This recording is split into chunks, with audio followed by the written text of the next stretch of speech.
Hello hi നമസ്കാരം, എല്ലാവർക്കും നമസ്കാരം. ഇന്ന് ഞാൻ ഉണ്ടാക്കാൻ പോകുന്നത് അടപ്രഥമൻ. അത് നമ്മൾ അട വാങ്ങിച്ചിട്ടൊന്നുമല്ല, നമ്മളത് അട ഉണ്ടാക്കിയിട്ട് പ്രഥമൻ വെക്കുന്ന കാര്യം. അതിന് അരിപ്പൊടി, നല്ല നേർത്ത അരിപ്പൊടിക്കകത്ത് ശർക്കരയും നെയ്യും ചേർത്ത് കുഴച്ച് വെച്ചാണ്. ഇത് ഞാൻ ഇനി സേവനാഴിക്കകത്തെല്ലാം പിഴിയാൻ പോവാം. അതിന് വലിയ പക്കാവടയുടെ അച്ച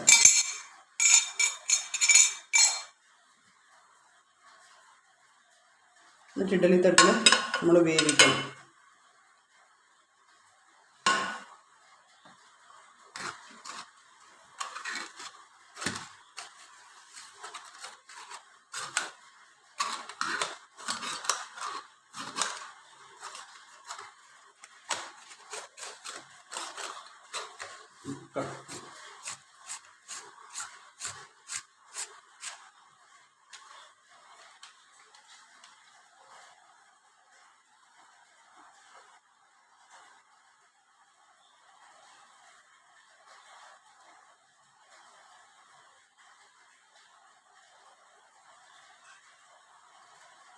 ഇത് പിഴിയുവാണേ.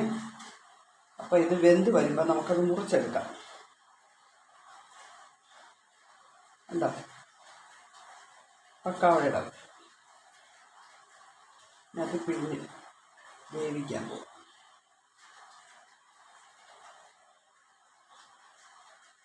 കുറച്ചേ ഉണ്ടാക്കുന്നുള്ളൂ.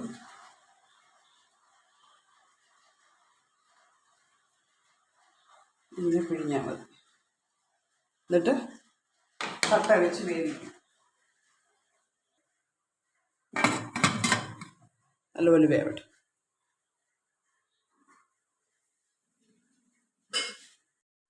നമ്മൾ ഇഡലിക്കുട്ടത്തിൽ വെച്ച് വെന്തു.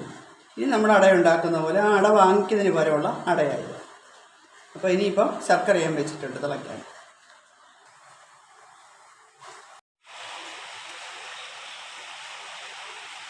അതിൽ കിടന്ന് വേവണം. ഇവിടെ എന്താ അടയാ, എളുപ്പത്തിൽ ചെയ്യാം.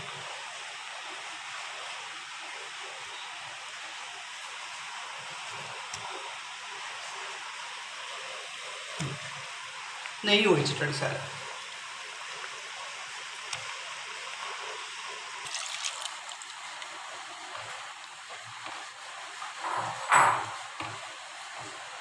ഇതിനകത്ത് കിടന്നൊന്നുകൂടെ ഒന്ന് വേവണം. തേങ്ങാപ്പാലിൻ്റെ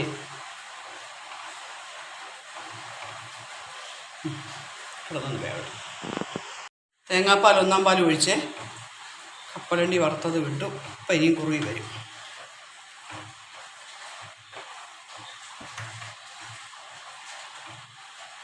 ഇട്ടിട്ടുണ്ട്. ഇതിൽ ചുക്കും ജീരകം കൂടെ പൊടിച്ചത്, ഏലക്കായും ചുക്കും ജീരകവും പൊടിച്ചത് കൂടെ.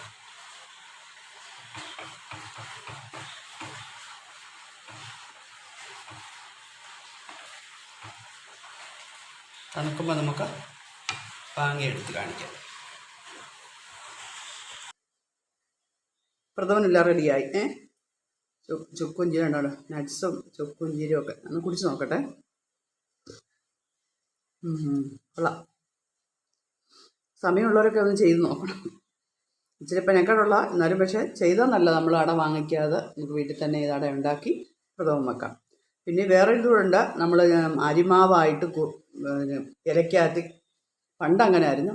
അതിനകത്തിൽ വിട്ട് ചുരുട്ടിക്കെട്ടി ഇല വാട്ടിക്കെട്ടി അതിനകത്ത് ഈ അരിമാവ് ഒഴിച്ചിട്ട് തിളച്ച വെള്ളത്തിലിട്ടെടുക്കുമായിരുന്നു പണ്ട് അട ഉണ്ടാക്കുന്നത്.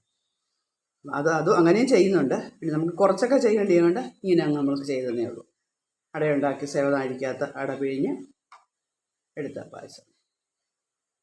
സമയമുള്ളവരൊന്നും ചെയ്ത് നോക്കണം. എല്ലാവരും ലൈക്കും ഒക്കെ തരിക. ഓക്കേ.